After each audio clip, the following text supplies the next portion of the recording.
এই যে audio clip আছে এটার সত্যতার কোনো সংশয় নেই, এটা একেবারে সত্যি ঘটনা, এটা হয়েছে, সেটা আমরা টেকনিক্যালি অ্যানালিসিস করে পেয়েছি এবং সেটা আমরা আদালতে তুলে ধরব।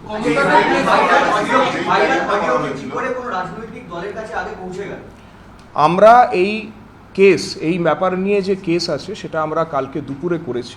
দিনে দুবার ব্যবহার করো স্টপেজ ক্রিম আর নিজেকে রাখো evergreen Keya Seth aromatherapy stop age cream আর খুঁজে পাও নতুন আমিকে।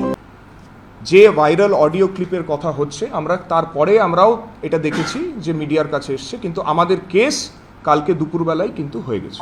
আমাদের যে টেকনিক্যাল অ্যানালিসিস যেটা আমরা করেছি সেই তথ্যগুলো যেগুলো আমরা পেয়েছি সেগুলোও আমরা কোর্টে আমাদের তদন্তের প্রক্রিয়ার মাধ্যমে তুলে দেব।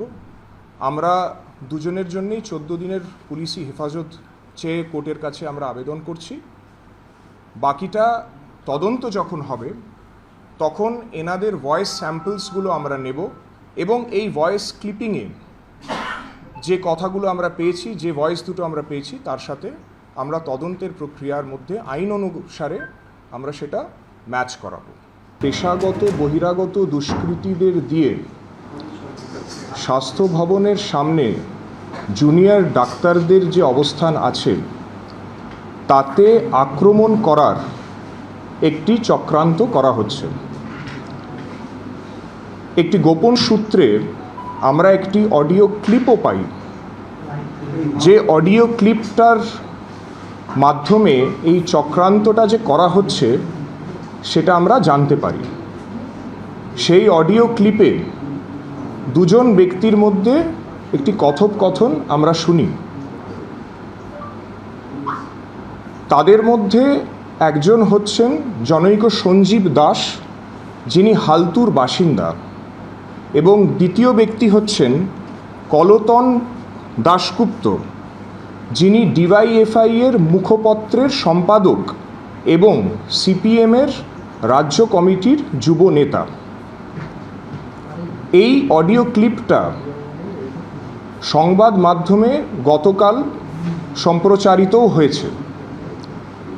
প্রথমেই আমি বলে দিই, যখন আমরা এই অডিও ক্লিপটা পাই তখন আমাদের টেকনিক্যাল অ্যানালিসিস উইং এবং আমাদের ইনভেস্টিগেটিভ উইং দুজনে মিলে এই অডিও ক্লিপের সত্যতাটা যাচাই করি এবং যাচাই করার পর এটা আমরা পাই যে এটার সত্যতা নিয়ে কোনো রকম সংশয় নেই।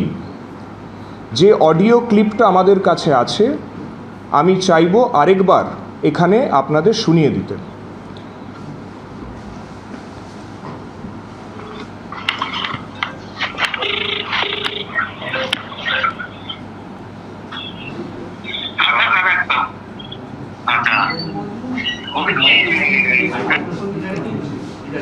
Microphone test.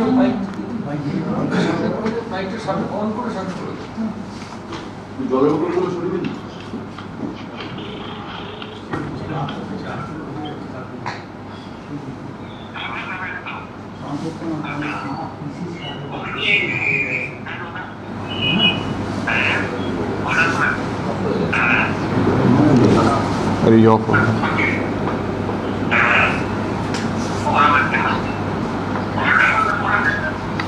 एक मिनट पहले से स्टार्ट कर, ये भी 2 ऑफ हो गया।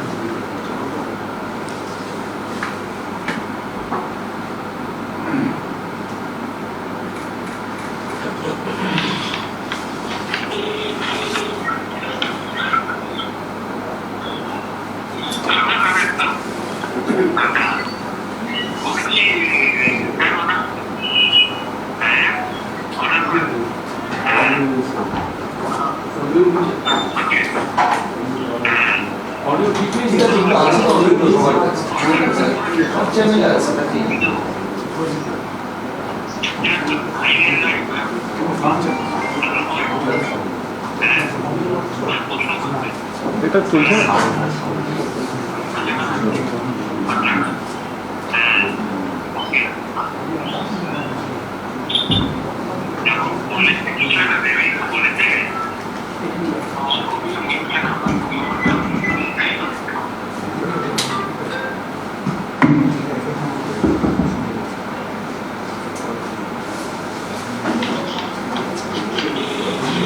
বন্ধ হয়ে যাচ্ছে